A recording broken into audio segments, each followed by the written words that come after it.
This is a wonderful life drawing by Harry Carmean of a male model. And in it, we see beautifully defined forms. So I'm just going to discuss very briefly how he does that. Anybody that draws the figure needs to have as many art concepts as they can in their toolbox, because drawing the figure is one of the hardest things any artist can do, because everything that you don't know will reveal itself to you in a lackluster drawing of the human figure. So to achieve really good results, you have to bring certain art principles to your work. So I will share a few things of what Harry does in this drawing for your edification. One thing he does is define the top planes. So I will show you where those are.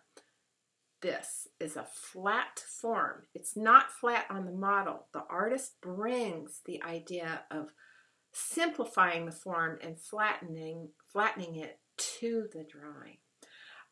He repeats that same theme here, here, here, here, here, here, and here.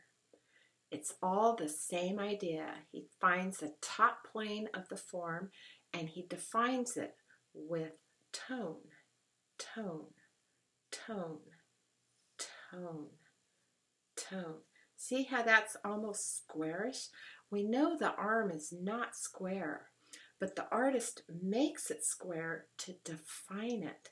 You have to define your forms by bringing a preconceived thought to the creative act while you're drawing. You never just draw mindlessly and like, oh, it's going to turn out okay. That's not how it works.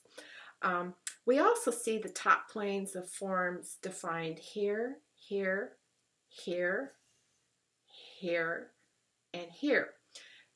When drawing the figure, you have to be very consistent in the application of your art idea.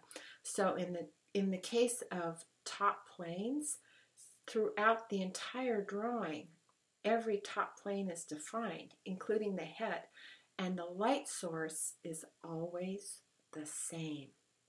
Please check yourself on that. If you start going back and looking at your drawings, you'll see that some of them get a little sloppy in terms of where the light source is. You have to always maintain the same light source when defining form. So that's one trick to defining forms. Yet there's another one in here. We see it very clearly done on the hips. It's where you do what is called a wraparound. Here we have one form start behind and then go in front of another form. You start thinking in terms of wrapping around. Here we see it in the shoulder. This part of the arm wraps around the shoulder. This part of the arm wraps around the elbow. So that is a technique. Now that you know, if you start thinking about it when you draw, and you bring those concepts to your drawing, you'll start seeing those things in the model. If you don't bring those concepts to the drawing, you won't bring anything to your drawing. You won't notice where that happens on the model, and your drawing will be what can best be described as lackluster. If you notice, Harry Carmean's drawings have a lot of life, and they always feel right and true. And that's because he consistently brings an art concept that's in his mind. He brings what he knows to the model and then puts that on paper.